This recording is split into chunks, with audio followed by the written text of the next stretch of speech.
Cowardice is the problem. The world is full of cowards. We suffer from a pandemic of cowardice. We've never suffered from any other pandemic the last 3 years. People are absolutely and utterly cowards, and they do to me what they did to me to scare people. If you tell the average person you're going to lose contact with basically everyone you can speak to, you're not going to have a voice anymore, you're not going to have a bank account, you're not going to be able to make money online, you're not going to be able to move anywhere, you're not going to be able to transact, we're going to wreck you head to toe, the average person can't deal with that, right? On top of the fact that the average person is employed and they're scared of losing their job, scared of their employer. I'm in a unique situation because I'm extremely difficult to hurt. But the average person, as soon as you hurt their money, their life is over, right? And that's what we've got. We've got to a level of cowardice amongst the population where people are just going to sit there and ignore objective reality because they're scared of having this cancellation weapon used against them. So yeah, you're right. It's not that people don't agree with us. It's not that we're not saying the things that everyone knows are intrinsically true. It's that everybody is afraid to say it. And that can only end when everybody stands up and stops agreeing and playing this game. It stops being cowards. We need mass numbers of people to say, no, I'm allowed an opinion. You know what, Nigel Farage, and since UKIP ended, I don't even know about his politics nowadays. I don't even know what he's doing. But he said something that was really interesting. He was asked about who runs the world, and I guess the person was trying to set him up for a question about the elites. And he said, truthfully, I'll tell you who runs the world. We do. Because we decide how much of this crap we're going to put up with. The problem is we're putting up with too much of it. The problem is everyone's a coward. And you're right, I get the same thing. Wow, thanks for saying it. Why don't you say it? And everyone is just terrified. And it really is truly crazy because fear has always been the control mechanism of man. The worst things that have ever happened in any society or any civilization since the dawn of fucking records has been done under the name of fear. Get the population afraid. What did Goebbels say? The propaganda minister of the Third Reich. Once people are afraid, give them a common enemy, they'll do anything you want. The Nazis knew this. Everyone knows this, right? So it's a basic playbook, but I think it's also a larger issue. I think that things like making sure people are semi-depressed, making sure people are divided, making sure people are selfish, making sure people are self-obsessed, they're trying to destroy people's will to stand up and care about anyone other than themselves. And once you do that, couple in with the fact that if you start to care about others and genuinely care about the world, you'll ruin your own life. It just makes people shut up. These people can't think. These people cannot think. It's almost a sad realization when you wake up and understand that there's a large contingent of the world who cannot think. And when I say that, I don't mean that in some kind of, semi-sarcastic or I mean that literally. There are people who have a strong emotional reaction to subjects they completely don't understand. There are people out there who will stand up and say, I hate Andrew Tate. Why? I hate him. He needs to go to jail. Like, okay, why? I hate him. Why? They don't know why. Once the Matrix can program an emotional response into you, and you can't even logically, with your own words, explain why you have that emotional response, you're completely a slave mind. These people don't think about anything. They believe what they're told to believe. They're emotional about what they're told to be emotional about, the exact direction they're told to be. And that's what the Matrix wants. It wants to be able to say a name and tell the world to hate them without even giving a reason and just get what they want. These people are so far gone. These individuals who they cannot logically explain their own emotions are so far gone, it's ridiculous.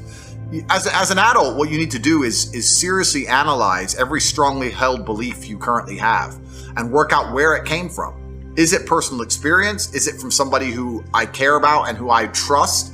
Is it from what the news has said? Why do I believe this so much? Why do I have an emotional response to this? Where did it come from? People don't do that. They just sit there, watch the news, watch social media. I'm supposed to hate this guy, so I now hate this guy. So I know exactly what you're talking about, Zuby, because you're right. These people cannot think. They cannot even give a reason. There's a guy on TikTok who walks around and says, have you heard of Andrew Tate around college campuses? And people go, yeah. And he goes, do you like him? And they go, no. Why? He's a misogynist. What's misogynist mean?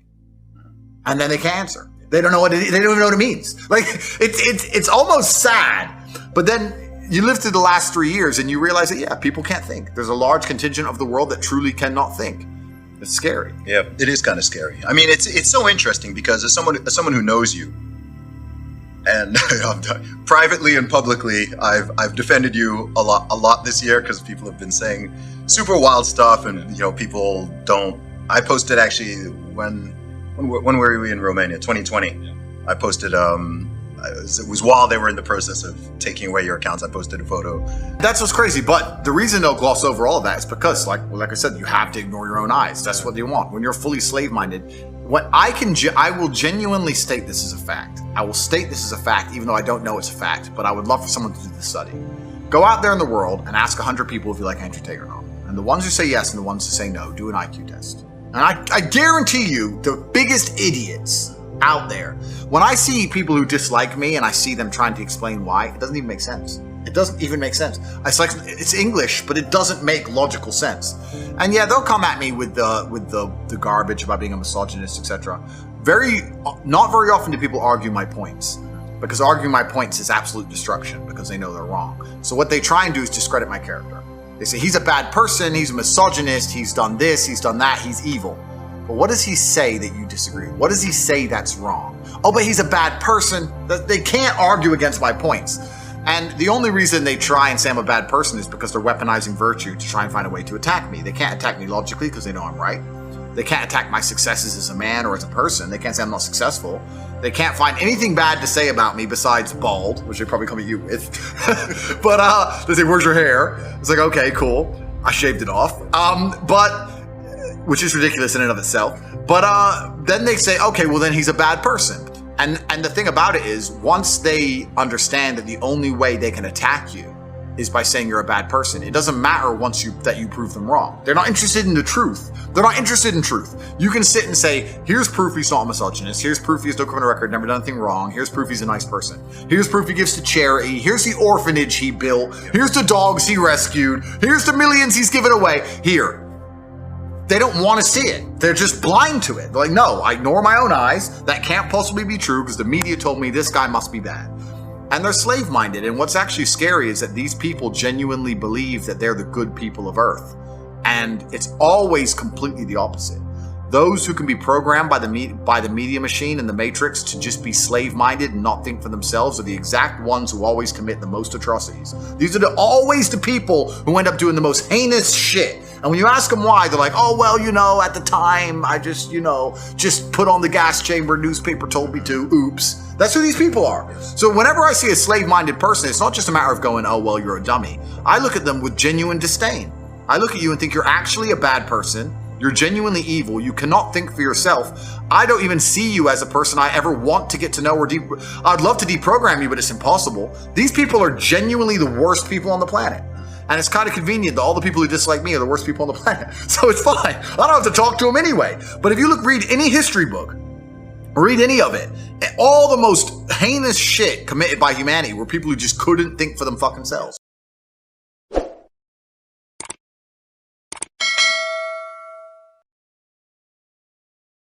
Please like, share, and subscribe.